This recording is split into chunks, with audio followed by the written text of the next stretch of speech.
today's meeting of Southwark Council Cabinet. And I want to first start just by introducing members of the Cabinet around the table. I'm Kieran Williams, leader of the Council. I'm going to go around the table from the Secretary. Good morning, I'm Councillor Catherine Rose and I'm Cabinet Member for Leisure, Streets, Parks and Clean Air. Good morning, I'm Councillor Stephanie Crine and I'm Cabinet Member for Communities, Communities and Finance. Good morning everyone, my name is Councillor James Cash, I'm the Cabinet Member for Climate Emergency and Sustainable Development. Hi everyone, I'm Councillor Aidan Nicholson, I'm the Cabinet Member for Public Health and Adulthood. Good morning everyone, I'm Councillor Jasmine Ali, Deputy Leader and Cabinet Member for Children, Young People, Education and Refugees. Good morning everyone, I'm Councillor Martin Seaton, Cabinet Member for Job, Businesses and Town Centres. Yes, hi there, my name is Councillor Darren Mell, I'm the Cabinet Member for Council, Homes and Homelessness. Good morning, I'm Dawn Dixon File, Cabinet Member for Community Safety. Thank you, and I'll also ask the officers at the front to introduce themselves. So, Doreen. I'm Doreen Brown, Director for Governance and Councils Monitoring. Good morning, I'm Alfie Lloyd, the Council's Chief Executive. Good morning, my name is Paul Thornton, Constitutional Team. So welcome everybody to today's meeting. As always, I ask members of the audience, please do change your phones to silent. People are welcome to film today's proceedings, but I ask you to be respectful of the audience if you are doing that. Today's Cabinet comes in a week when we've seen Her Majesty the Queen pass away just a few days ago. And I want to say just a few words about that before we start today's meeting and before we hold a minute of silence. First and foremost, all of us here in Cabinet and in the Council want to send our condolences and thoughts to her family, to her children and her grandchildren who will be grieving at this time. We also have our thoughts with people across our borough who are mourning a monarch that has served our country for 70 years and defined many aspects of many people's lives. We will be holding a remembrance service in Southwark, and we've opened books of condolence so people can express their respects to the Queen and her family. It's been a remarkable reign. 70 years of public service is something that is almost without comparison in our country in any kind, and is particularly the longest for any monarch. It's a period that has brought a sense of stability to a country that has had so much change in that time. And I know people over the past few days have been commenting on how much that has meant to them. I've just come from a service, the London service, memorial service, and I think there perhaps the most powerful thing that was said was faith leaders from all faiths talking about how the Queen's approach to faith has made them so welcome in this country, setting out that the role of the Church of England, which she leads or led, has a role in protecting all faiths, be they Jewish, Sikh or Muslim or any other, and how much it had meant they had felt part of this country. And of course, the Queen has led the Commonwealth as well. And she has done it in a way that has always been about valuing respect for everyone, duty, decency, working together for the common good. And in a way that has recognised people across our community, from the armed services to public servants to community workers to dinner ladies, recognising the role that everyone plays in society. And I think for all of that, for all of us, there are things that we can take and learn from the way that she has led for so long. So we send our condolences to her family, to all of them, we send our thoughts and our prayers to them, and we want to express our feelings by taking a minute's silence now, and I ask everyone to stand for that.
update on the preparations we've been making in Southwark.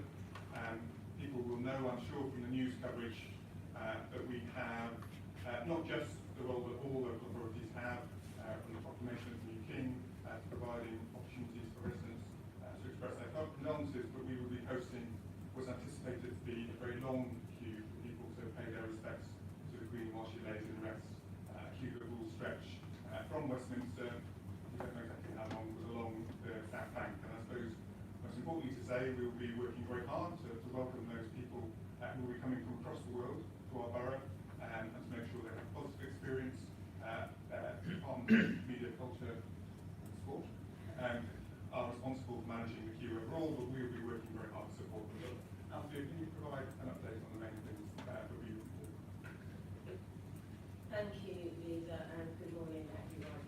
So, as the Leader has said, Southwark Council has been part of the planning for supporting this event for many years. And as part of the Culture Mediums for are the lead who have lead responsibility, but we are working very closely with them, as are our other central London boroughs. The main impact on Southwark is the queue, as has been said, to view the Queen laying in state, and that queue is anticipated to be approximately 10 miles long, from Westminster, Palace of Westminster, back to the north of Southwark Park. Our main support lies in ensuring there is support for cleansing along the route, albeit the department, DCMS, have the overall responsibility in employing the events company to manage the queuing operation. But we'll be supporting the cleansing. We have been asked to work with our business improvement districts and the businesses around extending licensing provisions so that businesses can remain open to support people queuing with non-alcoholic beverages and hot food.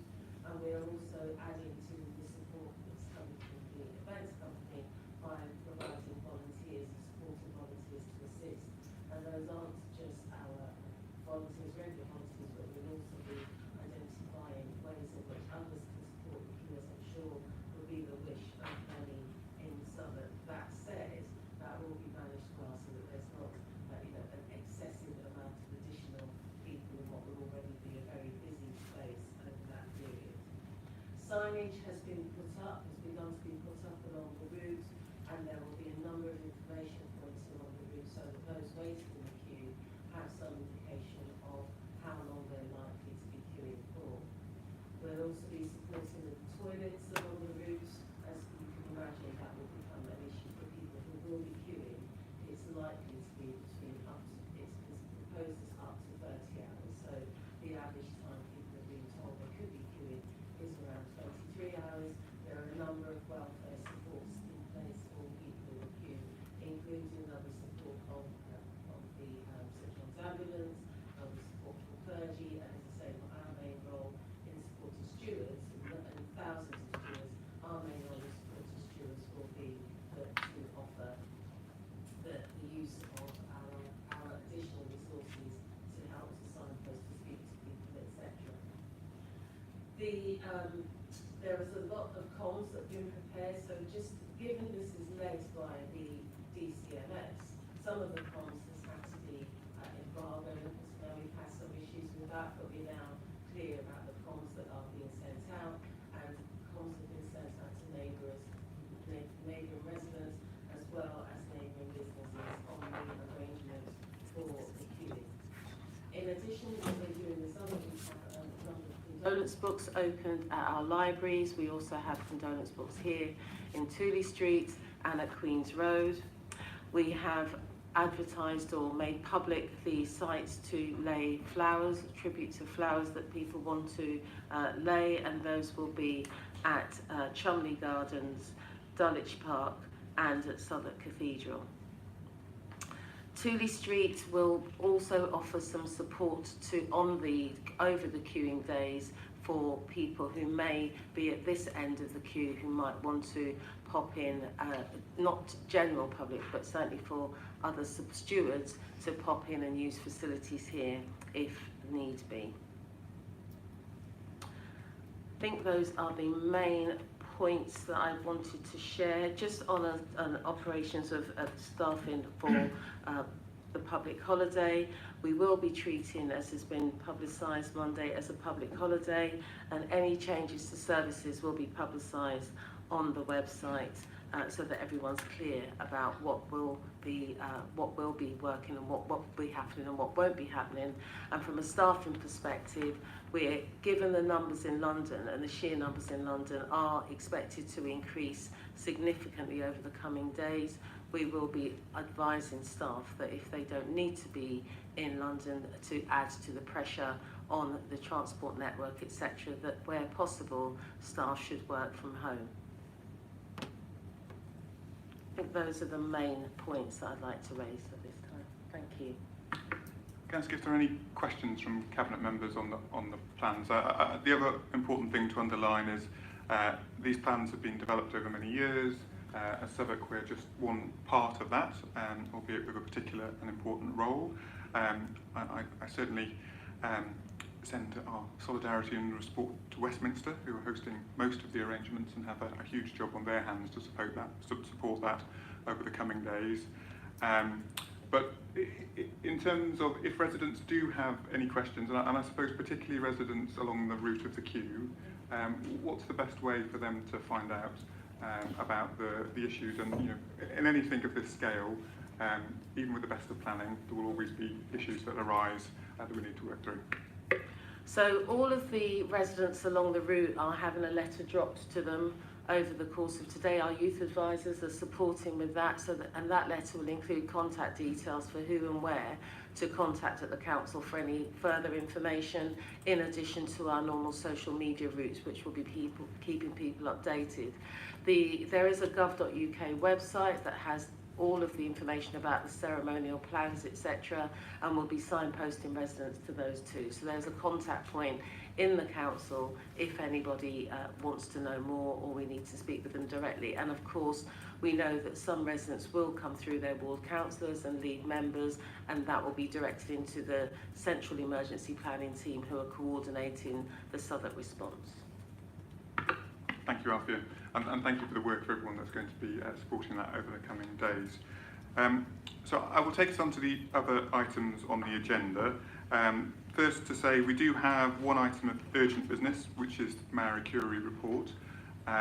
So we'll be taking that today. In terms of closed items, the only item we have is the minutes of the previous closed meeting, so that's all we'll be discussing in closed session today. We don't have any public questions that we're answering today or deputation requests. In a slight change to the order that's here, I think it would be most appropriate to take the council delivery plan as the first item on the agenda. Can I just double check we have everyone we need for that in the room? Yeah. Yes, we do. Very, very good. So I'm very pleased. Oh yes, sorry. Are there any disclosures of interest that anyone in Cabinet needs to make today? No? Okay, good. I didn't think there were. Okay, thank you for the reminder. So today we are formally agreeing our council delivery plan for the next 4 years. This is the key document that sets out how we will deliver our promises that we as an administration made to the electorate in May of this year. It sets out a detailed plan on how we will build more council homes, getting another 1,000 on site, support local people through the cost of living crisis, and I'm very pleased to say we have already launched our cost of living fund, putting additional cash available for local residents to support them, and both Councillor Cryan, as lead cabinet member, our deputy cabinet member, Kimberley as well, are all working very hard to flesh out those plans, as are members across the whole of cabinet, because we appreciate that supporting residents at this difficult time takes action by everyone. It includes our commitments on the climate emergency, and I want to welcome Councillor James McCash to this is your first cabinet meeting, isn't it? Yes. So welcome James, who's holding the brief while Councillor Helen Dennis is on maternity leave. So good to have you here, James, and thank you for the work you'll be doing on our climate pledges and our pledges to deliver, ensure developers deliver social rent homes in the borough, for example. We set out commitments on safety, ensuring that we have in place a new task force that's already being operationalised as we speak to make sure there are more wardens in the areas of our borough that have the most antisocial behaviour. We've set out commitments to support our town centres to flourish, and thank you, Councillor Seaton, for the work that you'll be doing on that, as well as our work that we'll be talking about later on in the agenda around children and young people, including our commitments around mental health and well-being. Above all today, I want to say a thank you to all of the council officers who've worked incredibly hard since the election to help us turn our political grand ideas into practical things that we can do over the months and 4 years ahead of us. So a huge thank you. I know that's been a huge amount of work, and of course the work carries on now we've made these commitments. And I encourage all members of the community and those in our volunteering sector and others to look through the plan, the things we've committed to do. We will need your help to deliver them, and I ask if you have ideas and suggestions about how we can do them well, deliver them and go beyond the things we promised, we would really welcome that. And to that end, the report also sets out our commitment to develop a borough plan as well that is about unifying the work we all do across Southwark, and it will be an opportunity for us to agree with the community areas where we can go above and beyond our council plan, but also an opportunity for organisations across the borough for us to have a united vision on the kind of borough we want Southwark to be, one that's fairer, greener and safer. So I want to ask members of Cabinet if there's anything that they want to comment on this report. It's clearly one of the key report that we will agree in many ways over this 4-year period, setting out in black and white the things that we promised in the manifesto as a Labour administration and how we will get on and deliver them. So comments and questions from Cabinet. So I will take Councillor Cryan and then Councillor Rose. Steph. Thank you, Leader. And I just want to echo what you say with thanks to the officers who've worked really, really hard on getting, transforming a manifesto into a plan that actually really is going to deliver for residents and actually really focuses on tackling the inequalities that we see within our communities around that. I think, you know, the plan itself is absolutely amazing. There are lots of absolutely brilliant things in there that will help support our residents, especially through the cost of living crisis, as we see that and tackling those inequalities, the health inequalities that have arisen from the pandemic as well. So I just want to say thank you to everyone who's been involved in this. It's been a mammoth task, but I think to get it ready and to get it ready as quickly as we have done, it's been an absolutely fantastic effort. Thank you, Stephen. And can I say a particular thanks to both Joseph Brown and Stephen Gaskell and others in the team who've done the coordinating role, and I know people across the organisation have paid a huge task, but it's been quite a feat to turn, as I say, the promises we made into a document that really works for the Council. Councillor Rose. Thank you, Leader. I just wanted to reiterate my thanks and appreciation to all the work within the environment, parks and leisure, street cleansing, street teams, that encompasses and is included within the section on the healthy environment. There are some incredible challenges that we all face, but there's a real resolution within the council, both as administration and as a team of officers to deliver on this. I'd also want to note, whilst we welcome a 2-year settlement in relation to TfL's funding, we would also want to ensure long-term financial security for transport infrastructure in London, and I'm sure the key message from our plan and our aspirations is that we want a fair grant settlement for all our services, and in particular, in my regard, that in terms of transport infrastructure that's fit for purpose going forward. So I just wanted to note that and to thank the team for the work they've done in that period of uncertainty, if nothing else. Thank you. There are a number of things that we've made real progress on. I think one that might just be worth saying something about, Evelyn, is our new care home that we have opened. That's all the things that we promised to do, and we have already delivered. So I think if you want to say a few words about that. Thank you. Yes, we're talking about Camberwell Lodge, which we opened, I believe, at the beginning of this year.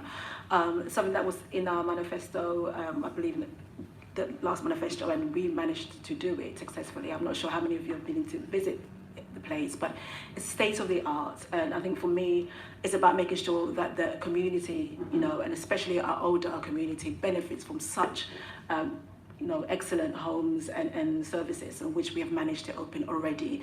And I just want to thank all the officers who have really worked really hard to ensure that we did it in time and did it successfully. So a big thank you to everyone. I absolutely echo that. I think it's a really good example of the ambition we have for our borough. It's not just about delivering the things we want to do, it's about delivering them really well, and anyone who gets the opportunity to visit Camberwell Lodge will see that it is incredibly high quality. James and then Jasmine. James. Thank you. So first I just want to say thank you very much for welcoming me into the Cabinet, and thanks to all my Cabinet colleagues and indeed the wonderful office I've been working with over the last couple of months for the fantastic welcome. This delivery plan is one that clearly has climate right at its heart. It wasn't long ago, just a few months ago, that we were recognised as having the second best climate action plan in London, and that of course only gives us one place to climb to next. And more recent than that, we've been commended and identified as a leading case study by Friends of the Earth for our work we've been doing on reducing car journeys under the leadership of Councillor Rose. So I'm really excited about this delivery plan and how it really does put climate right at the centre. And the second thing I want to draw everyone's attention to is our promise about a land commission, which I think I'm really excited about. It should be a visionary piece of work. We're in the second local authority in the country to do a project like this. And obviously, I won't dwell on it too long now, but I think this will be a very exciting project that we'll be leading the way on. So I commend the delivery plan and look forward to working with colleagues to deliver it. Thank you very much. Jasmine. Okay, thank you very much, Leader. I just wanted to just say really, in terms of children, young people and families, this plan could not be more important now. We know how severe this cost of living crisis is bearing down on all of our families, and I just wanted to pick out a couple of things really. I mean, our commitment to hubs. We have seen that our mental health hub, is a national exemplar now, and there's capacity, to do more in that area in our delivery plan.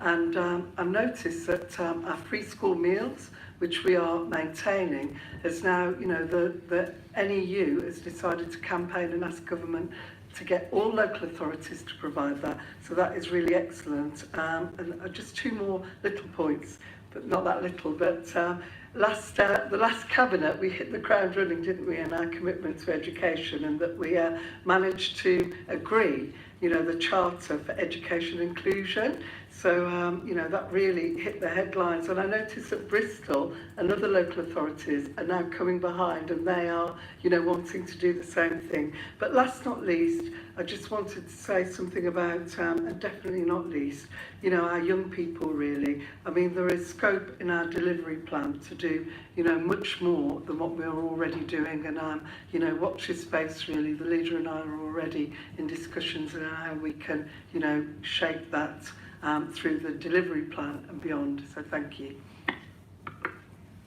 Evelyn. Thank you. I think it'd be remiss of me not to point out one of our pledges is to become a right to food borough. And I think, talk about timing. I mean, this is critical, and this is basically the time when we need to make sure that we implement it. So this is something that my department is working really hard on, and I've asked them to turbo boost this particular pledge because, as you all know, a lot of our residents will be really suffering through the months ahead, and a basic thing like food is going to be difficult for a lot of people. So we are going to work very hard to ensure we get there on time and we support our residents. So thank you. Thank you, Evelyn. And I've asked, and as a Cabinet we have asked, whilst we've set out in the document agreed today a 4-year delivery plan, that really the organisation focus here and now over the coming months on everything that's going to help people during this cost of living crisis. So that's from the work on right to food, to the work around the Southwark Cost of Living Fund, through to the work around Southwark Energy Savers Service, and all other examples really across the piece that will help and support. And we will be working with organisations and partners across the borough to do that. And I want to particularly take this opportunity to thank everyone who is helping us deliver this work, whether it be the likes of Assistant Advice and our whole alliance of older people's organisations, whether it be our business improvement districts, and indeed our tenants and residents associations and many others. This is not change that the council can deliver alone, and I want to say a huge thank you to everyone who's working with us. So can I ask, are we happy to agree? I'm sure we definitely are. Happy to agree this report. Thank you very much. Agreed. I will take us then on to the next report on the agenda, which is our Policy and Resources Strategy Revenue Monitoring Report. I think it's important, I'll hand over to Councillor Crine in a moment to introduce this one, but I think it's really important to underline that the cost of living crisis facing our country is a crisis that's facing all organisations, and I know small businesses are struggling, I know local charities are struggling, and indeed we as a council are seeing some of the impacts that individual residents are seeing as our energy bills go up, and as we try to find the best way to support communities at this very hard time. So Steph, if you could update us on the current situation with our finances. Thank you, Leader, and thank you for that really apt and timely introduction to this as well. Yeah, so this report sets out our month 4 forecast on the revenue account, and I have to say, you know, it is quite a sobering position. We've always been very, you know, we've always had a balanced budget, we've always been able to achieve many things, and we still will. But I think for the first time since I've been a councillor for 8 years, we are looking at spiralling inflation, we're looking at interest rates that are rising. We don't know, you know, I think, you know, at the next Bank of England meeting, interest rates will probably go up again around that. We do not know when inflation is going to come back down around that, and it all has an effect on the budget. We are actually at month 4, we have got a negative outrun of £10 million due to pressures. Again, the first time I've been a councillor, we've had that significant amount of you know, deficit within the budget around that, and that is based on pressure. So some of it is the demand pressures, because as the cost of living crisis hits in, we see more demand on the pressures that we're providing. So about 8 million of that is through demand for services and reduced income. We are still seeing reduced income coming in from the pandemic as well, so that's had an impact on that. Inflationary pressures are an additional about £1 million of that deficit is due to inflationary pressures, and I can only see that going up as inflation rises as well. And then we have some pay pressure on top of that, which comes up to the 10.2 million that we're forecasting at the moment around that. We're still seeing really high demand on certain services, so our temporary accommodation budget is still seeing significant pressures on that. However, we do have a budget recovery board in place for that, and that is working. We at the budget in February, we agreed a £2 million contingent to help contain TA costs. We feel that at this moment in time we will come within that contingent. We won't be overspending on that contingent, so that is really good news in terms of the fact that we are containing those costs whilst still providing the services that people need around that. We know that there is very significant pressures on adults and children's services. We know the impact that, you know, the financial impact on unaccompanied asylum-seeking children, who absolutely we need to wrap our arms around and support around that as well. But we see an increase in cost on that, and discretionary school grants, the high need part of that is also overspent, but we are looking at how we can contain that and talking to the DfE around sort of offsetting some of those costs around that. But it really is quite an unsettling sort of report for this time around. It's the first time I've seen it, as I said, in the time that I've been a councillor around that, and we continue to see those pressures. But we do know that, you know, with the budget that we set, we are absolutely still delivering for our residents, and we will continue to deliver for our residents and put them at the front of what we do, first and foremost what we do. And I think we do have plans in place to actually tackle these overspends around that.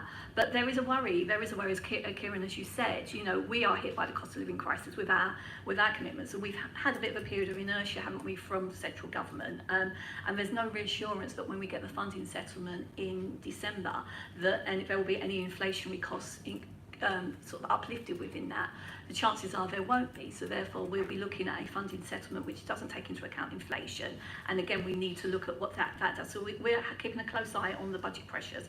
We're going to continue to lobby government for that inflationary uplift that we need around that to actually mitigate those costs around that. So it is a sober position, but I am confident that we will be able to ride the storm, so to speak, on this. But I think it's really important that Cabinet do and the wider community know the pressures that our budgets are under at the moment. Thank you, Steph. And as you say, we have a change in administration and government at the moment. We will be setting out, as will councils across this country, very strongly the need for a settlement that supports our community at this difficult time. And that includes raising that with the with the Prime Minister, with the Treasury, with the Department of Communities and Levelling Up, and all those other departments that are have a role to make sure that we have a fair funding settlement. It's really important to say we have seen over the last 4 years how much local councils can do to support communities in hard times, and we've seen that through the pandemic. And absolutely right now, our communities need us to support them again.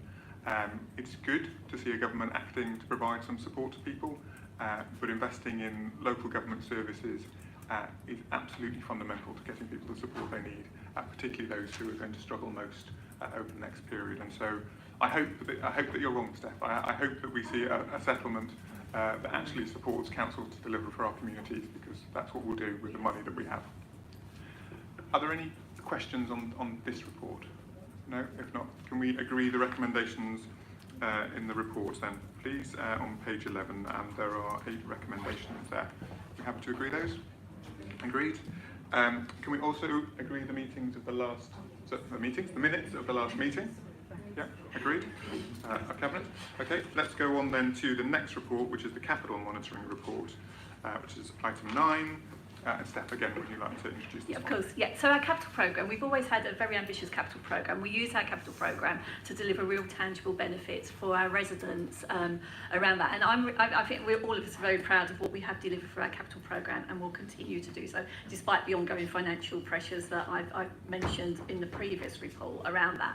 And it's really using the money that we have in that capital programme to improve people's lives and their way and their neighbourhoods around that. I think it's really important, as James mentioned around the climate emergency, that we did increase, we did commit to £25 million of additional capital on top of all the other things we're doing to help tackle the climate emergency. And this report now outlines the £21 million of that we have actually now committed to new projects that really are going to help puts the climate emergency at its heart and ensures that our neighbourhoods are greener as a result of that, and that we reduce our carbon emissions through that. And so there's some really good projects that are set out in the report on there as well. We are looking as well around the capital programme. We do know, again, the impact of inflation and building costs and things will have an impact on the capital programme. So one of the recommendations in this report is that we review the capital programme this autumn, that we look at that, we align it with our council delivery plan commitments to ensure that what is in the capital programme is meeting those commitments that we are going at, we've promised to our residents as well around that, and actually looking at the costs within that to ensure that they are taking into account the inflationary pressures that we're seeing at the moment. So we will be coming back later this year or early next year with a new capital programme to agree. That capital programme is actually agreed at Council Assembly in February, so it will come to Cabinet and then to Council Assembly as part of the process. So it's very much looking for this new administration of what the capital projects we want to deliver to ensure that we deliver for our residents there as well. And in terms of capital projects, there's only one new capital project in here that we're being asked to agree today, and that's £1.2 million from the Parks and Leisure Department for essential health and safety works, which is very vitally important to make sure that our leisure centres and our parks are safe for our residents. So I would recommend that we actually approve that capital bid in there as well. But I think, just to continue, we are committed to that ambitious capital programme. We will continue to remain committed to it because it is through the capital programme that we really deliver things for our residents and those real tangible benefits and the improvements they want to see in their communities. Thank you, Steph. Any questions on this item? As you say, we're bringing back a refreshed capital programme, probably the moment when there's the most to say. Clearly important that we do the health and safety works here and now that we're agreeing, but there's a huge amount of positive work from new homes to care homes to extra care housing across our borough that's in the current programme. That's really important work, as well as all of that climate emergency work. And as we watch the news of over 30 million people displaced in Pakistan, and the news that's come out from the IPCC report this week about the tipping points to catastrophic events, including the Greenland ice sheet melting and a 12-metre rise in sea level that would put much of our borough, whole swathes of our borough, underwater. Let's none of us forget how important that work is. So, are we happy to agree this report? Agreed? Agreed. Agreed. Okay, let's take us on to the next one, which is the Southwark Special Educational Needs and Disabilities Strategy. Jasmine. Okay, thank you very much. I'll just wait for Nina and David to join us. Welcome. Okay, I'll start off and then I'll hand over to the experts. Okay, I just wanted to say I am pleased to bring the strategy for special needs and disabilities to Cabinet. Am I getting a bit of an echo? Can you? No. I don't mind. Okay. Okay, so the strategy is co-designed with the Institute of Public Care in consultation with our SEND service users. So the voices of our families and children with special education needs have helped to shape this ambitious vision. Look, we're building on strong services already, we know that. We know that basically Ofsted, CQC have all said that our services are very good, but we can't be complacent, and we know that the situation that we're in now is incredibly challenging. I mean, following Steph's reports, in terms of the budget, we've got this cost of living crisis, obviously really bad for all of us, not least our most vulnerable families, which is what we're talking about here. We've got a growing demand for EHC plans. At the moment, we're hitting the 3,000 mark.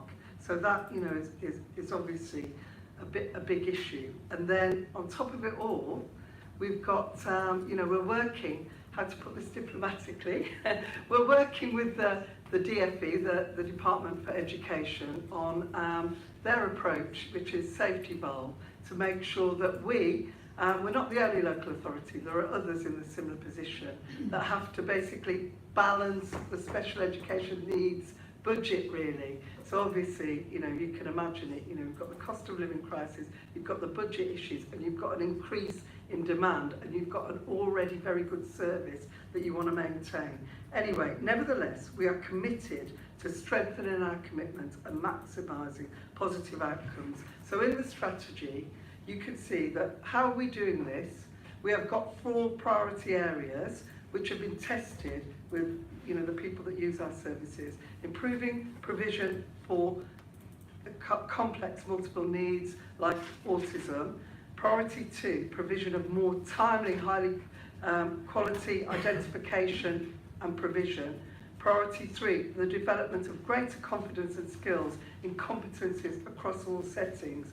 And priority 4, the development of pathways into adulthood.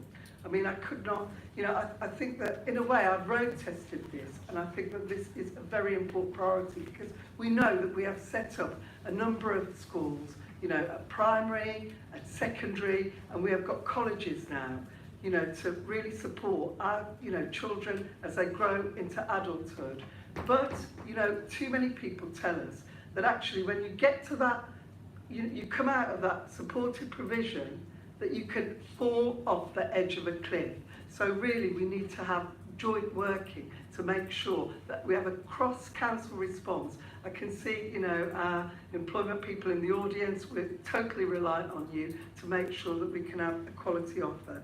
I will finish now, but I just wanted to say one other thing, and that is the next phase of this, because obviously strategies are all well and good, but the most important phase is the delivery, really, and I think that we need everyone to deliver on this. But I think there has been a little bit of a misunderstanding about what special education needs, in the wider stakeholders and the wider community, and in some parts of the council, if I'm honest. And I think, one of the things that we want to do is to make sure that we are monitoring the outcomes of this, but also that we're going to bring people together. Every year, we will basically get families and councillors, all the stakeholders together, so that we can actually hear, how, this strategy is bearing out really, how we're performing, and if we really are maximising outcomes for our children and families with special education needs, so, they can live their lives as successfully as possible. Thank you. Thank you, gentlemen. Any questions on this report? I think I'd be particularly interested just in hearing how we've worked with children, young people and their families on this, and how we expect them to respond to the report and the things within it, and which we hear from them are the most important, if you like, and the things that they've been telling us. So thank you for that question, because one of the things I wanted to raise is I think one of the real strengths of this strategy is the level of communication, conversation, dialogue, roundtables we've had with providers, with people who are using the services, children, young people. This strategy comes off the back of a very good and strong SEND area review that we had back in June 2018, which commended our work with families and young people. We know our services are good and strong and work well, and and one of those strengths is exactly how we work with those children and families. So that's the core of that's how the priorities actually have come to the fore. It's through that work. So we want to hear from them. We know from our data where the issues are, and actually they do chime. So, you know, we want to build on those strengths. So, and I think that is a real core strength of this strategy, and why we think these are the right priorities and that they will deliver. So the next stage of this strategy is the implementation plan, where we'll be looking across council for support to deliver on for these groups of young children, young people. Thank you, and I suppose that's really positive to hear. And on the things within the strategy, I suppose it would be helpful to know which are the ones that children, young people, families have been saying to us are the ones that they really wanted to see progress on. So I think the priorities, perhaps they don't speak for themselves, but it's very much around families saying we would like to intervene earlier, pick up our issues and provide more services for us to access, so we can help understand the needs of our children and help our children through the system. So it's that early intervention, not just at early years when children are young, but when their need emerges and starts, so that at that early stage. So that was a key priority, and the growing need that we have around that cohort of children, young people with more and more complex autism on the autism spectrum disorder, particularly at the older age. So Councillor Ali, you quite rightly highlighted the 19 plus. So it's that, where do our children and young people progress to once they've finished their statutory school aging, age rather. So it's that 16, 19 to 25 where we're looking for opportunities, pathways, and that's where I think where some of those anxieties lie. So it's in those two areas really, that picking up early and that continuity and that sense of what lies ahead for our young people with disabilities and special educational needs. It made you sad, and I'm building that little. So sometimes we hear slightly different things from young people with special education needs and their parents. The parents are concerned that they get access to education and that they have good opportunities and good preparation for the future. But young people with special education needs are just like all other young people. They have the same hopes, aspirations and dreams as every other child and young person. So they want jobs, they want relationships, they want agency over their own life to be able to make choices about the little things and the big things. And that's why you'll see in this strategy some things look very familiar, and that's parents and young people and partners saying we need to preserve and cherish the good work over many years and how we hold people. But there's also, it could perhaps be bolder in the strategy, employment comes through very strongly, because what young people are saying to us is they want a job. They don't mind if it's part-time or full-time. They want an identity, they want a job, they want relationships, they want to contribute into society and not just be passive recipients of care and support. So in the implementation plan, you will see us really responding to the voice of young people by having a very heavy focus on employment and access to employment while still holding them and their parents. They have so many challenges that they face, and I would also just want to take the opportunity to pay tribute to colleagues. They've taken great care to listen to young people and parents, especially on this journey, and I'm very grateful to the Parents Forum for their contributions in the development of the strategy. Thank you. Thank you, and I think we can all extend our thanks to everyone who's helped work through this process, particularly parents who are struggling with a huge amount in their lives actually, and I think we should all hold in great admiration for the work, the way they support their children and their families. Steph. Thank you, and absolutely, I think it's an excellent piece of work and a really good framework to support those young people who absolutely need, and their families who need us. The question I was going to ask you, it's sort of come to sort of front that young people wanting to get into employment, and this is sort of 0 to 25. How do we then pick up, once someone comes outside the scope of this policy and moves into being 26 and over, how does that then transition into the adults sort of policy in the world to ensure that, you know, people aren't falling off a cliff edge and that support that is needed continues through their lifetime? I'll pop my dad's hat on for a minute and pick up the adult bit. So actually some young people want to exit education even before 25. You know, 25 is quite a long time, still be in college, and if they're getting something really meaningful from it, that's great. But if it becomes a merry-go-round, they'd like to leave earlier and access work. So for some adults then with special education needs, some will be eligible for support from adult social care. Some won't, because the thresholds for eligibility are different. But one of the things we will certainly do more creatively is use direct payments to support people to get the support that they need in work. Often we think about direct payments as paying for carers in your home or carers in the day centre, but there's nothing to stop us for that money being used to support someone in work. And actually, if you just look through the eyes of a young person, the experience of that will be completely different to being a passive recipient in the day centre or getting care at home. So we will, wherever we can, we will provide support for adult social care, and where we can, we'll work with fantastic charities in the borough who, you know, also really care about these members of our society, and I'm sure that working together we can support people well in that space. Thank you, David. Jasmine, I don't know if any closing remarks. I mean, I suppose one thing in everything that you've just said that's something that we'll want to see really strongly in the action plan is about making sure that there are those real opportunities for people as they move into adulthood. We're really sure to sort other things as well. So that's clearly really important. There's a role for us as an employer. I'm going to look to the Chief Executive to not say that. There's a role for us in the support we provide in the borough to help people who are furthest from the job market into work. And I see Danny from the local economy team behind you as well. So I mean, I think working on that commitment is really, really important. Jasmine. Yes, I just wanted to say a huge thanks to David, Nina and Yvonne and the team for the brilliant work on this. But I mean, I just wanted to add to your shopping list really, because obviously we can't make this work on our own. And obviously we've got the great networks, you know, with our families and our children and our young people. But obviously, in addition to our Chief Executive and in addition to Danny, although Danny will be playing a massive role in this, you know, there's also Michael and there's also Louise. You know, we need to have, you know, an absolutely cross-borough, and Matt, I can see Matt as well, you know, because we all employ people, we're going to have apprenticeships, we've got to really make this a priority.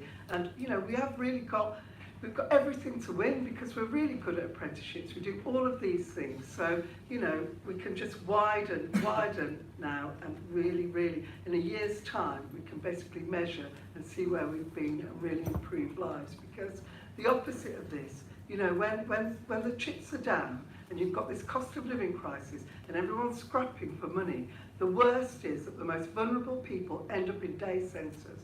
So, you know, this strategy is going to make sure we're all going to work together to make sure that is not going to be the case.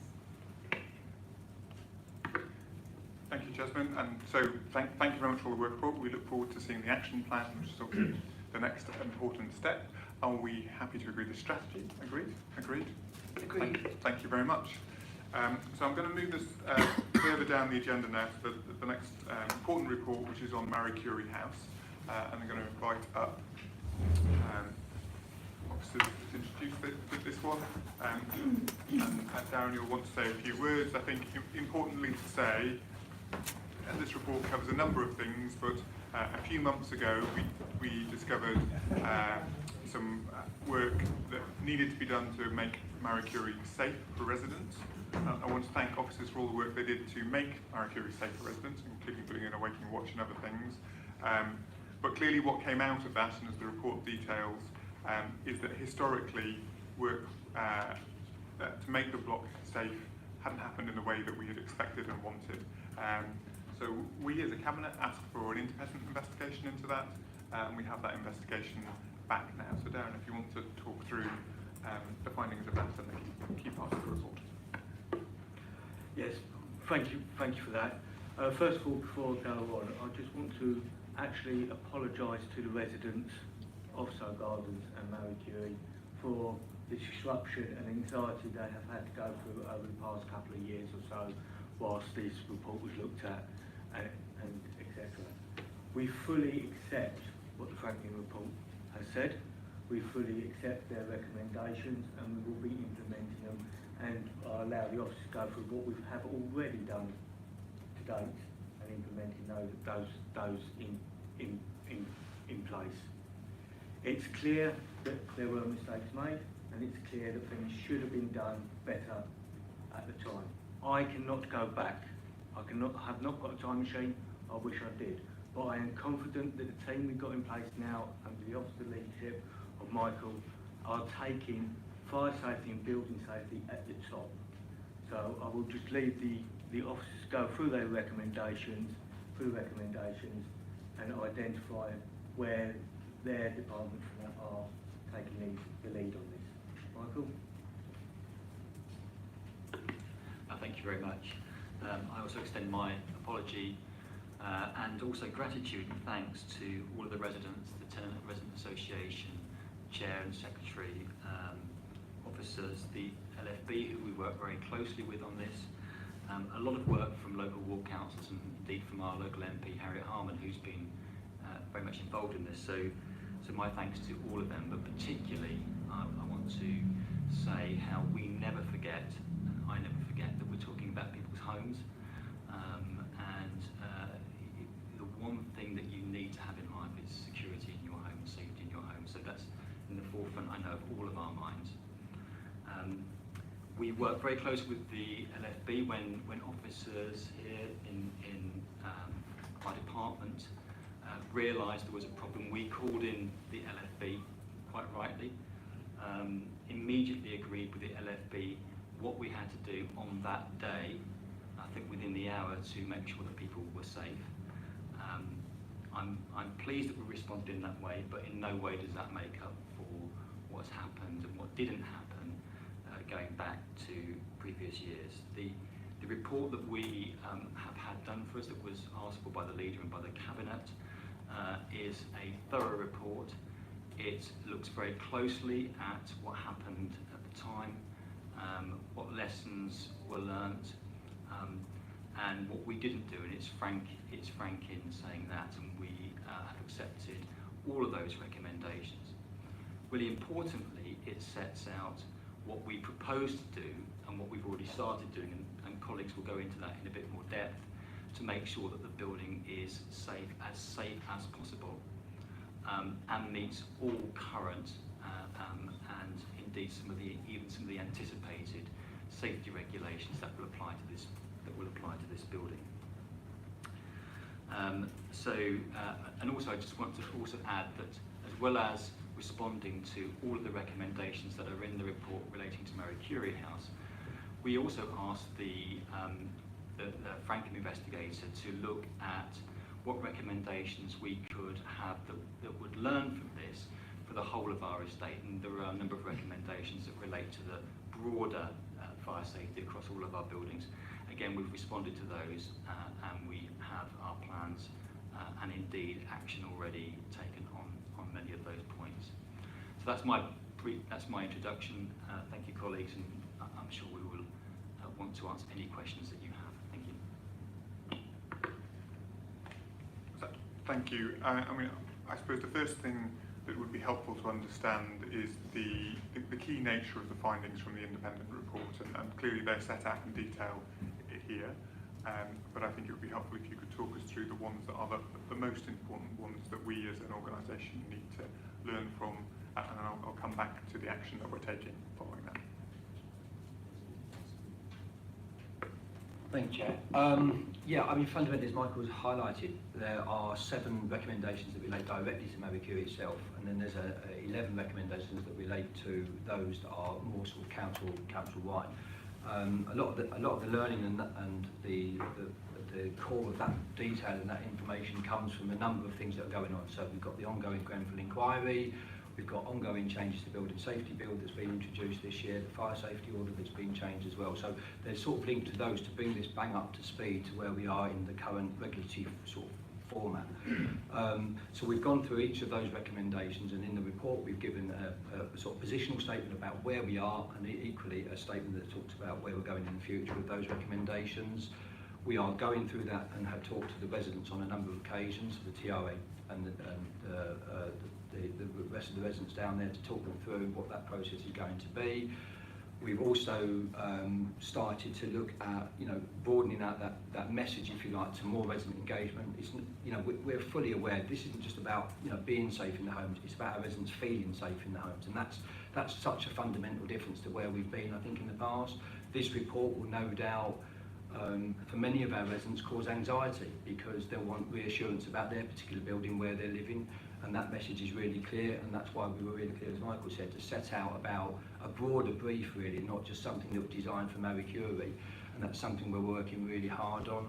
We've introduced brand new fire safety teams, building safety teams within the asset management operation, and we are engaged, as Michael has said, on regular meetings, not only with the Ministry and the LFB, but equally with the Health and Safety Executive as well. So we're working with them on case studies as well around our buildings. So, as I say, it just sets out quite clearly in here about our response. I think, after having read the report in detail, I mean, there's obviously a lot of specifics and, if you like, specific technical things that we need to do, and that the recommendations set out that we should do, and that the report sets out how we have already done them or are in training to do them. What I take, though, as the overall message is that in this particular case, in Marie Curie, we had the tragic fire at Lacknall. Marie Curie's a sister block to Lacknall, a very similar block. At the time, we were given a notice of work we needed to do to Marie Curie as well, and we did do that work. We understand that we carried out what we wanted to do. But what didn't happen was a more holistic oversight of what do we need to do in the round to make sure this block is safe, and to reassure residents of that being the case. And so, therefore, I think the key question is, what have we changed to make sure that in future we don't just act on any notice we're given, but we have a much clearer, holistic view of these are the works that need to be done in a block, and we will make sure that those works are done in totality, in a way that is done proportionately with the risk. So the most urgent things are done fast, and other things are done in a sensible and managed way, but with reassurance for residents. Michael. Thank you, Leader. I think one of the biggest differences, comparing now to the situation we were in when we were dealing with those notices, is the level of technical competency within the team. So I'm going to get Beth in a second to say something a bit more about what we've done to recruit people in who are qualified in fire safety in a way that we didn't have that kind of capacity and capability previously. I think the other big difference is in the way that we look at all major works to ensure that fire safety is at the heart of anything that we do, and again, that's a shift forward. Fundamentally, looking back to the years after the Lacknall House inquiry reported, we should have gone back and had a look at that in Marie Curie. We now have a different approach to major works, a different capability and capacity. Des, I think, could say a little bit more about that, I know will be helpful. Thank you, Michael. The approach has been robust and swift, and the implementation of a building safety division within the council as an auditor view of the way that we undertake works to our buildings and our properties is one where, as an expertise, where we've brought in fire engineers and people who've got years and years of experience and qualifications to support that response. And I think the challenge is, and has always been, which is now enforced in legislation, is when someone touches our building, do they have a holistic approach and understanding of the implications of that? The Building Safety Division has a program that's looking at all of our high-rise buildings, and to ensure that before the regulator, but not only just on legislation, that, as David has said, that our residents are safe but feel safe. So the team has started to do a number of events with the London Fire Brigade to reassure residents, but we've also done a number of presentations and and gone out to residents to explain the work we're doing. So technically we're looking at what does the building look like, who's touching those buildings as internal stakeholders and external stakeholders, to ensure that we can bring that confidence within the safety of our buildings. At the forefront of all of our minds is the history, the sad history of that, and we bear that in mind with the sensitivities that we're approaching. So the Building Safety Division, in simple terms, are the auditors to ensure that we engage with all of those services to make sure that they're delivering building and fire safety across our buildings and keeping our residents safe. Thank you. Do we have any questions, or Darren, is there anything else you wanted to add or add? Well, I just wanted to come in, and I wanted to hear the officers say what they've said, that they've said it, and we've got the confidence that they are acting as this report has asked for. I think in the past we relied too much on external contractors, so I feel bringing the building safety in-house is a step forward to make sure we've got the competencies and we are ourselves checking that the works are completed to a high standard and our buildings are not being, for want of a better description, messed around with, and the compartmentalisation is disturbed. So I'm glad about it. The other recommendation in this report, now the officers said that, is we're going to come back in 6 months' time with an update on where our progress has gone. But I also wanted to hear from Mike, because I know you had a meeting with residents in the last week or so about this report, and just get a feel of how residents are feeling on the ground about this report and where we as a cabinet may need to come in to help you reassure some of the residents. Thank you. Yes, so last week myself, Dave, Des met, and Simon from Des's team met with the chair, the former chair, and the treasurer of the Gardens TRA to explain the way forward and explain what the recommendations in the report and how we're going to be dealing with the recommendations. The big concern they had was about how we then take that back regarding Lacanau, and what Dave Lewis described as this blind spot, and I could see what he was getting at. So the original issue was we did works at Marie Curie, all the recommendations come out for Lacanau, we didn't review what went on at Lacanau, so therefore those works weren't done at Marie Curie, which is why we're here today.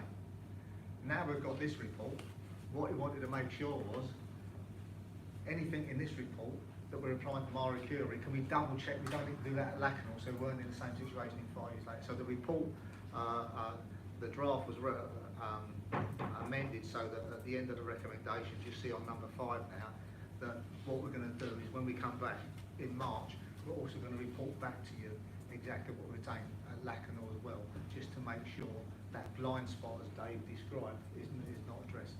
So in terms of other consultations with residents, they all get their weekly newsletter, and last week's newsletter said the report was available.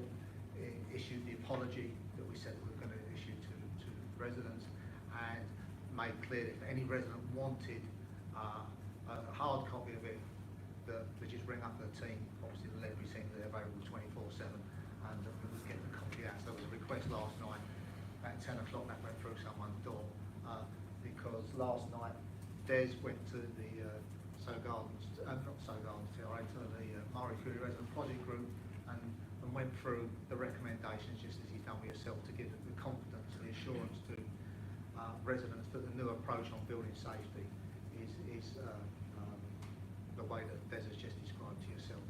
So that's what's happened in terms of the last week with that consultation with the residents. Thank you, Mike, and thank you for the work that's been going on with residents, and in particular thank you to the resident representatives, the chair, ex-chair, secretary, and others who I know put a huge amount of their personal time into making sure residents have a strong say in this.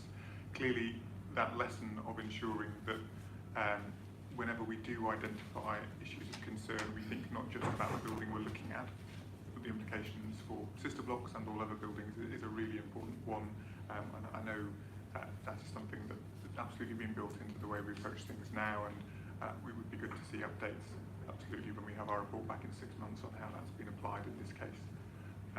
I want to add my apology as well to residents for the distress and disturbance this has caused to them.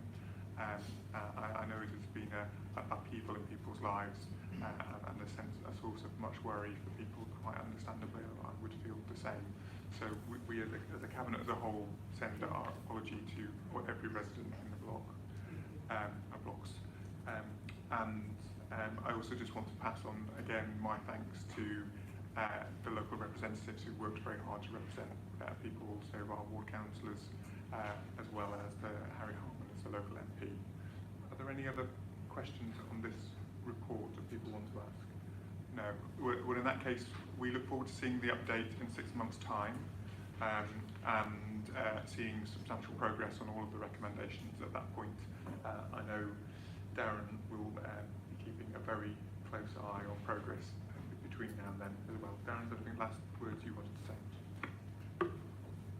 No last words, but yes, I will be keeping a close eye on this. So 6 months' time, we will have substantial progress. Thank you. Are we happy to agree then the recommendations in this report? Agreed? Agreed. Thank you. And I want to thank also actually the independent organisation for producing the report for us as well. Okay. So that takes us on to a series of reports which are the responses to our Scrutiny Commission's works and the excellent work Scrutiny does in looking at how we can deliver for our residents. The first of those, is the first? Yes, the first of those is the Education and Local Economy Scrutiny Commission and their review on special education needs and disabilities, which of course has fed into the strategy that we have just agreed. But Jasmine, if you want to briefly introduce this one, as we're short on time now. I will be brief. Is there anyone from Scrutiny here? No. Okay, well, if they were here, I would have absolutely said thank you to them for leading this scrutiny, because any opportunity to look into this area is very important. But very briefly then, just on balance, on recommendation 1, to work to increase confidence, you can see that that has made it into the strategy. We are doing that anyway, but we're going to redouble our efforts. On the second one, I think that there was a bit of a misunderstanding, because I think because Scrutiny didn't get the opportunity for whatever reason to interview anyone from the health side, I think they felt that there was going to be like a handover of cases, you know, when we moved from local CCG to full-on ICS. But actually, there's a transition of people and cases. So I think we'll leave that one there, because that was a bit of a misunderstanding. And then on the third, we've noted to make it clearer to parents when their child needs EHC, you know, basically we agree that. And then finally, and this is quite important, Leader, the shortage of average timescales. Look, you know, we're working hard on this, obviously, but unfortunately it is linked to the budget issue. So at this point in time, we can't say, you know, that we can do this yet, but obviously we strive to perfection. But so on balance, you know, basically 2 out of 3, you know, we've accepted. 2 we're doing anyway, but we will, you know, redouble our efforts. And the 5th, you know, basically it's about lobbying and getting that money right, really. So on balance, that's it. I do want to say that I would ask our Scrutiny, I'm sure they'll be tuning in, but actually the strategy now encapsulates a lot of their thinking and the spirit behind their scrutiny. So, you know, basically I'm really looking forward to them prioritising, you know, the implementation of the strategy, and I really look forward to their scrutiny on that.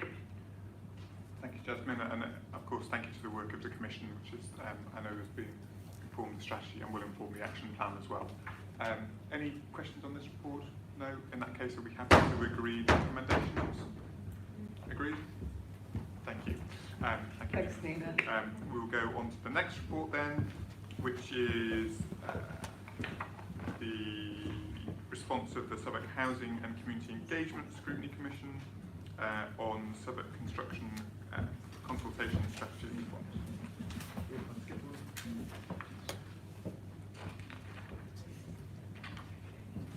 Oh, it's down there. Yes, sorry. One, bear with me a second, I've got one more to go in between, hidden at the bottom of the page. Response to the Education and Local Economy Scrutiny Commission on Ethnicity Pay Gap. Ben, do come up. And Steph. Thank you. First of all, I want to pay thanks to the Commission for shining light on this really important piece of work around that. We are a proudly diverse borough, and I think it's right and proper that our workforce reflects that diversity across all levels of the council. Unfortunately, at the moment, we do have an ethnicity pay gap, which does demonstrate there is still more for us to do to reduce that gap. We have made progress on that. Our Southwark Stands Together programme has introduced initiatives within the workforce to try and reduce that, but I do think there is more, absolutely more that we can do around that. I think earlier this year we know the government announced that it will not make it a legal requirement for employers to publish their ethnicity pay gap. I think that's very regressive. I think it goes against the levelling up agenda as well. However, we have taken on board the fact that we will continue to publish this because it's very, very important that our communities, our residents see the work that we are doing to ensure that we are inclusive and representative across the council around that. Also, there is a commitment to close the ethnicity pay gap for our council delivery plan, but we agreed earlier. So I just wanted to reassure everybody this is something we are taking very, very seriously around that.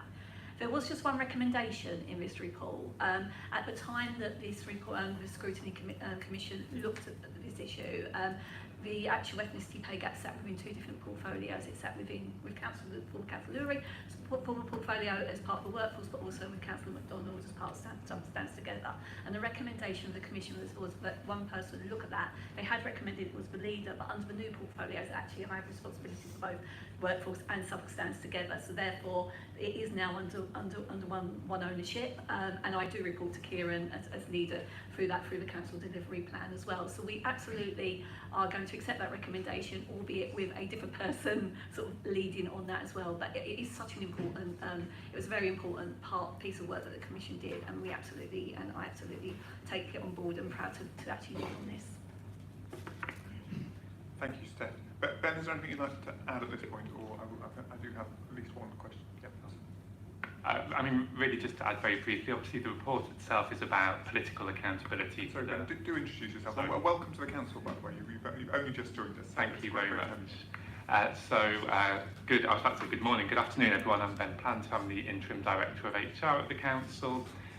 So the point I was just going to add is obviously this report is about political accountability for the Council's ethnicity pay gap, and I just want to reassure Cabinet that at officer level it's a very, very important priority for us. We've got a very big focus on it, and as the report itself says, we're developing a new ethnicity pay gap strategy which will come forward to Cabinet in due course, so you'll see more information there about the reasons why we have that pay gap and what we plan to do to address it. Thank you, Ben. And we know there is no simple answer to this question, otherwise many organisations would have tackled it faster in the past, and it's about recruitment, progression, it's about pay for different kinds of work, and we need to look at those things in the round and make sure we get them right. And it is clearly a good thing that we're an employer that has a gap between in pay between women and men, and on average women are paid more than men, although that does also hide other things that we need to continue to address, and we will address in particular areas of work. But this is really important that we make progress on something that is at the roots of the kind of organisation we're committed to being. Thank you. I think I just want to say I'm really happy that despite the government not taking the bold step of making it legal, that we are going to continue to kind of publish this document. I think it's really important because this is not something that just happened overnight. This is something that has been kind of established for a very long time. But as a local authority, we are taking the bold decision to really tackle it head on. It's not comfortable reading, but I think it is really important that we can carry on doing this. And I'm really happy about the strategy as well. We're really good to see that. I think one thing I will say is that let's continue to speak to our staff about this, so they are fully embedded into whatever we come up with regards to the strategy, and just say, let's continue to push ahead. Thank you, Evelyn. Very well said. In that case, are we happy to agree the recommendations of this report? Agreed? Agreed. Thank you very much. So let me take us to the next one. So invite, if you want to come back up again. The next report is the Housing and Community Engagement Scrutiny Subcommission, and it's their report on the Southwark Construction Consultation Strategy and Response. Again, a really important area work with the council. Our commitment to build new council homes is one of the most important things we're doing, as we know the transformation it will deliver in people's lives for generations, actually, as people get to live in those homes. But clearly, it's not easy to build homes and straightforward to build homes in a borough that's as densely populated as ours, and it's really important we get it right. And we've learnt a lot of lessons along the way, and I think the Scrutiny Commission have done an excellent piece of work working with residents and residents groups to set out how we can go get better still at how we do that. Darren, do you want to introduce? Yeah, I want to thank the Scrutiny for doing this piece of work as well. As we know, the COVID pandemic basically put how we consult on its head. How we do it properly, how we do it mentally. We couldn't meet, we couldn't speak. So at the end of the day, it's great that the Scrutiny Committee looked at the practices we used, how the team managed to work through, looked at what was best practice, but also how we may have failed in some of our consultation processes as well. I think it's important to make sure we learn the lessons from this. It's clear that as we go on, and I think we do, continue to review how we consult and make sure best practices are put in place on all consultation that we do. How we make sure that we look at the wider residents within wherever we're consulting, how shall we make sure that diversity in who we are consulting is key as well. That it's not just one or two particular individuals, but how we get the views of the whole estate and make sure we have a balanced point of view when we're consulting. So I accept all the recommendations in this. I know I wasn't particularly in this post when this went to scrutiny. It was my colleague, Councillor Cryan over there, but I will be pushing this forward with the office to make sure that our consultation process is at the highest of standards whenever we go out and do it. Thank you. Thank you, Darren. I think it's a really important piece of work. I suspect there aren't any direct questions on this other than the requests that we definitely do embed all of the learning from this into our approach. And I do think this is an area where clearly we have to learn these lessons, we have to get even better. We've done some fantastic work on this in some estates. I think some residents would come back to us and say how pleased they are with the quality of engagement we've done. We've also had some estates where residents have asked us to do better, and we need to learn that. I do think we also ought to be sharing this practice nationally as well, because we put a huge amount of effort into working out how do you engage communities well, and we should be sharing the learning that we've developed across the country of how you do that, and the pitfalls that we've experienced and how we've learned from them. So if we could do that, that would be appreciated. Okay, so are we happy to agree the recommendations from this report? Agreed? Agreed. Thank you very much. Let me take us on to the next report, which is from the Overview and Scrutiny Committee, and it's a review of regeneration in the Borough of Southwark. James. Thank you very much.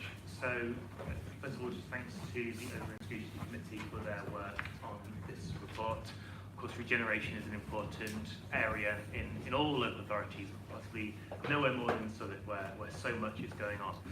I guess the key summary is to say that the majority of the recommendations from the Commission are either already implemented or are in train of being implemented.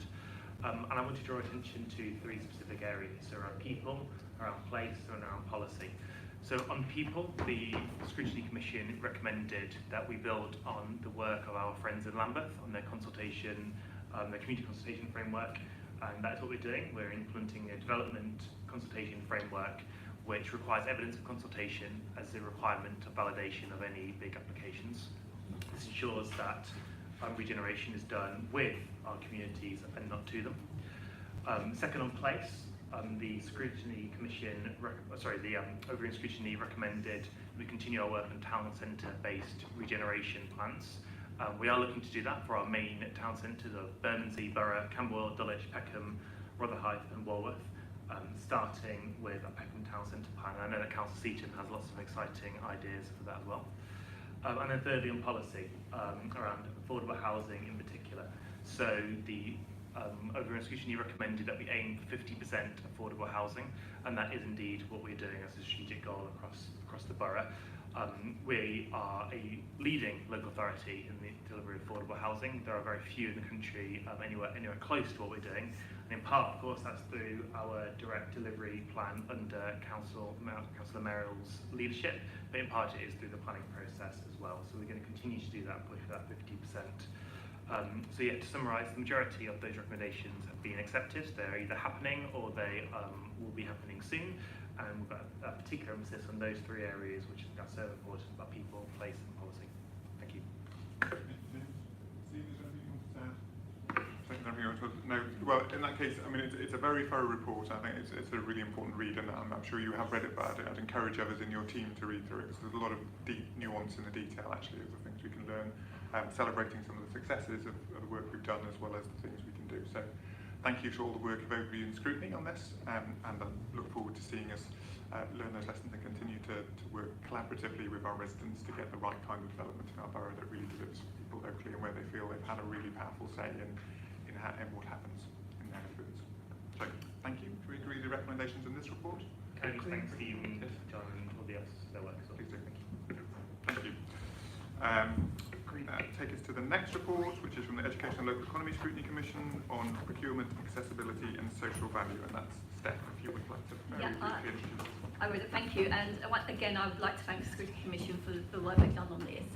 It was very much looking about how we can get more social value out of our procurement process, and how we keep more wealth in our communities, so that the wealth that's generated in the borough trickles down to our communities and has real value within that. I think we take on board the recommendations that were made within there. Some sit with myself and with Doreen in the procurement process, some with Councillor Seaton and Danny as part of a local economy. I think at this moment, whilst we welcome recommendations, we are going to take a little bit of a pause on implementing anything, because there's a Procurement Act that is going through Parliament, and we should get Roller sent next year, and that's very much looking at social value through local government procurement processes. So it'd be a bit remiss to put something in place now until we know what comes out of that. But we're also very much committed to actually then building a new social value framework around the procurement process, which will probably pick up a lot that has been put into the great work that the Scrutiny Commission has done. So I'll end there by saying we absolutely welcome it. We will be looking at it, but we just need to wait until we see what comes out from legislation to see what impact that has on local government and around that as well.